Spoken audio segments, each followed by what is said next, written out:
Un club qui n'a même pas de compte, Etienne. S'il vous plaît. Un club qui n'a même pas de compte.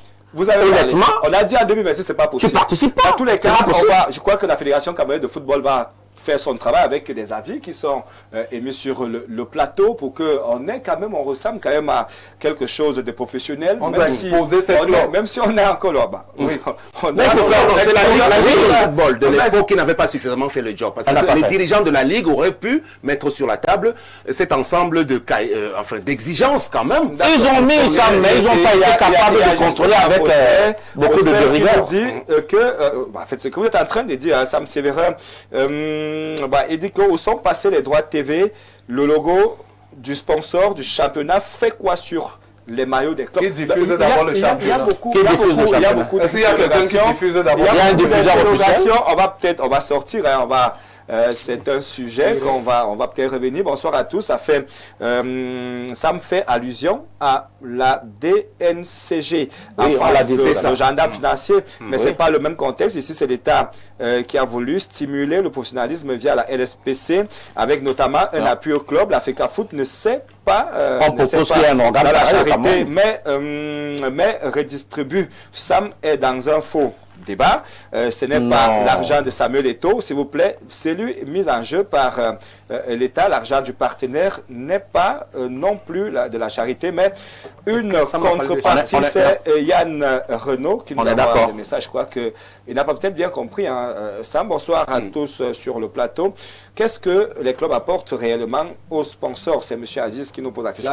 La visibilité. Les questions, qui seront... Non, la visibilité. Vous pensez qu'un sponsor peut arriver... Étant quand même des gars calés sur ces questions, beaucoup de visibilité. Merci. Vous savez, les voir porter les maillots, les gens disent que c'est quoi ça, il fait quoi le monsieur? Il vend ceci. Je pense que le branding qui vaut là, c'est de la visibilité. Merci, de très bons avis sur le sujet. Je crois que c'est un sujet assez passionnant, un sujet qui mérite beaucoup d'éclairage vis-à-vis, bien sûr, entre la Fédération camerounaise de football et les clubs, et même les joueurs qui sont des acteurs. Mais disons-le clairement, en une seconde, vraiment pour sortir de ce clair-obscur, non, vraiment, je pense que l'État camerounais, qui a donc voulu apporter son appui à l'instauration du professionnalisme au Cameroun, gagnerait à y mettre de gros moyens. Parce que ce football-là, lui, a toujours servi de vitrine également. Le politique s'en est toujours servi, mais reconnaissons qu'en interne, c'est très très compliqué aujourd'hui, même pour les équipes de la fédération, pour pouvoir relever ces niveaux. Parce que sur le continent africain aujourd'hui, tout à l'heure, on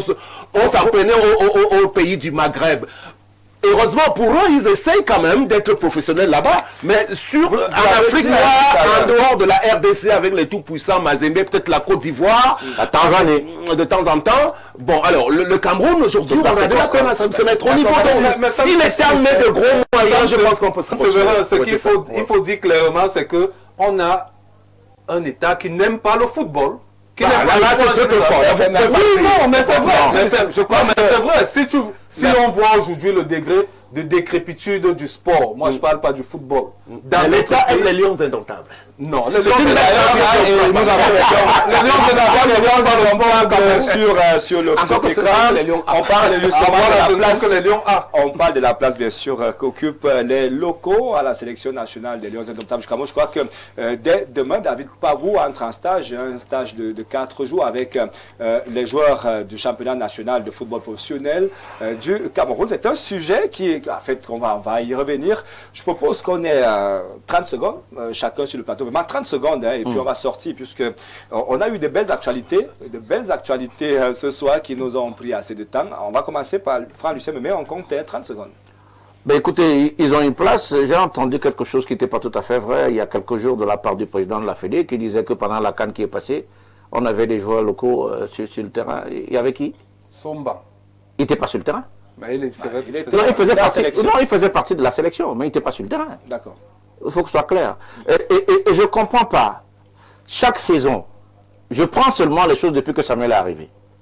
Ballon d'or, meilleur buteur, meilleur joueur, machin. En compète, il ne joue jamais. Vous connaissez un seul championnat au monde qui a son meilleur joueur qui ne joue pas dans l'équipe nationale titulaire? Donnez-moi le nom, ça n'existe pas. Le meilleur joueur du championnat de France joue à l'équipe de France titulaire. D'accord. Le meilleur joueur de la Côte d'Ivoire joue à l'équipe de Côte d'Ivoire. Le meilleur joueur de la Tanzanie joue. Pourquoi chez nous les meilleurs joueurs, parfois ils sont même jamais là. 30 secondes, c'était. Même les meilleurs buteurs. C'est pas possible. 30 secondes. Donc on espère que le coach Pagou, bon, il est là. Et que parce qu'il est lui-même entraîneur d'une équipe, ce que j'ai pas beaucoup aimé, finalement, on aura des joueurs du championnat titulaires dans l'équipe nationale du Cameroun. Merci, 30 secondes. Sam Sévérin. C'était comme ça avant et on gagnait bien. Il y a des espoirs lorsqu'on a ce genre de regroupement, des locaux qui peuvent avoir quand même quelques... Des locaux, il manque les joueurs de la Colombe. sélection nationale. C'est dommage parce que moi j'ai envie de mettre un plaidoyer si le chef du service peut demander une rallonge de 5 minutes. Le PDG vous l'accorde quand le débat est intéressant. Je ne veux pas parler en 30 secondes sur un sujet aussi important. C'est très important. Même si vous ajoutez encore... non, le PDG vous entend. Mais finalement, je vais d'abord rebondir sur Franck Lucien. Mais maintenant, vous faites preuve de mauvaise foi lorsque vous voulez, pour le cas du Cameroun, rappeler que le meilleur joueur, nécessairement, comme pour le cas de Serge Dora, il devait être appelé. Non, je crois que le coach s'en était expliqué. Monsieur Dora a été récompensé sur la saison 2025, je pense. Et il n'est pas compétitif, donc. On peut comprendre qu'il ne soit... Parce qu'on convoque les joueurs du moment, ceux qui sont vraiment en activité. Je pense que c'est l'explication qu'il a donnée et il n'est pas nécessairement utile de faire la comparaison avec l'équipe de France. Vraiment, c'est une constellation des meilleurs joueurs des grands clubs, des grands championnats. Véritablement, ça ne peut pas être la même chose. Et c'est pour cela qu'aujourd'hui... Pour Serge Dora, je suis d'accord avec lui. Parce qu'il arrive à la 5e journée, voilà. Il était, je pense, un essai en Europe. C'est pour cela qu'aujourd'hui... Mais quand on a un essai, pour le cas du Cameroun, vous êtes en train de me troubler, chers amis. Pour le cas du Cameroun, ok, on vous trouble plus ça. Je dis donc ce que je pense par rapport à ce stage qui est convoqué. Ça me pose un souci. Parce qu'il existe au Cameroun une équipe A'. C'était à celle-ci de regrouper les joueurs locaux. Les Lions indomptables A, depuis des décennies, sont à 99,99% constitués des éléments des championnats étrangers. Tout à fait. Pour une raison tout à fait objective, parce que l'équipe nationale Fanion A est appelée à regrouper les meilleurs footballeurs de nationalité camerounaise du monde entier à l'instant. Tout à fait. Et ce n'est pas sur le territoire camerounais qu'on va les chercher, parce qu'ils sont nombreux à l'étranger. Alors, c'est à quoi on va assister dès demain, comme vous le dites. Bon, je ne sais pas trop. C'est pour cela que, tout à l'heure, en début d'émission, je demandais à ce qu'on puisse nous écouter à l'Africa Foot. Parce que nous sommes des relais de l'Africa Foot aujourd'hui et nous sommes des conseillers. Il va falloir que même vis-à-vis du président, les gens sachent lui dire la vérité, même lorsqu'on a... Je suis d'accord avec Franck Lucien, même également. Monsieur Pagou n'avait pas à entraîner, ça c'est mon opinion, d'abord une équipe au plan local. La sélection des Lions indomptables est quelque chose de bien trop prestigieux. Ça c'est d'abord quelque chose qui, moi, me dérange. Qu'il soit en même temps entraîneur de Coton Sport. Il doit rester le sélectionneur des Lions, ne travailler qu'à réfléchir précisément. Parce qu'on voit donc, bon, s'il a trop envie finalement d'avoir un ancrage sur le football local, on lui donne les A'. Véritablement. Ah bon? Oui, on lui donne les A', monsieur Pagou. On lui a donné le Graal. C'est-à-dire qu'il doit passer son temps, il doit coucher chez lui. Encore s'il ne peut pas il regarde que M. Kofan, ce week-end, il a marqué un but avec le Leverkusen. On lui donne les moyens de prendre les avions dans le monde entier.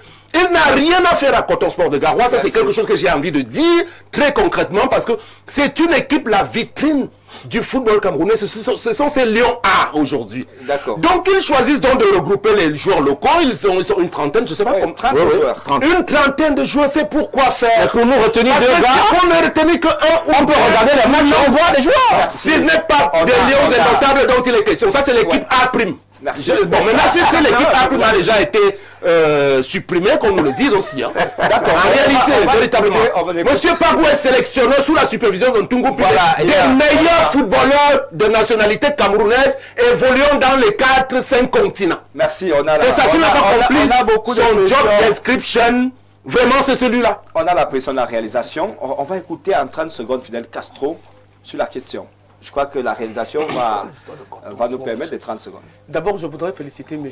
Sam Sévérin Ango parce que ça démontre que lui qui est un proche collaborateur de la Fédération camerounaise de football, ce n'est pas un dicté préparé. Okay.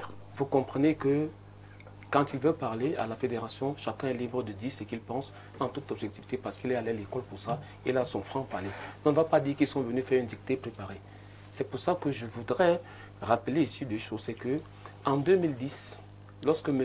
Paul Le Guen est nommé entraîneur national sélectionné des Lions indomptables, nous y étions, Sam Séverin, vous vous souvenez, à la grande réception ici à l'hôtel Bouma 1. Yaoundé Hilton Hotel, c'était la salle Bouma 1. Quelques temps après, au lendemain, quelques jours avant le début de la Coupe du Monde, il a organisé un stage des joueurs locaux. Ce stage des joueurs locaux a eu le mérite de dévoiler 3 joueurs qui sont allés en Coupe du Monde, dont l'un est aujourd'hui l'un des meilleurs attaquants de l'histoire du football camerounais, qui est M. Vincent Aboubakar. On aurait pu lui dire que tu n'as pas besoin d'organiser un stage des joueurs locaux parce que ça ne va déboucher à rien. Mais il l'a fait et on a applaudi. C'est Paul Le Guen, c'est un blanc qui ne connaissait pas le championnat.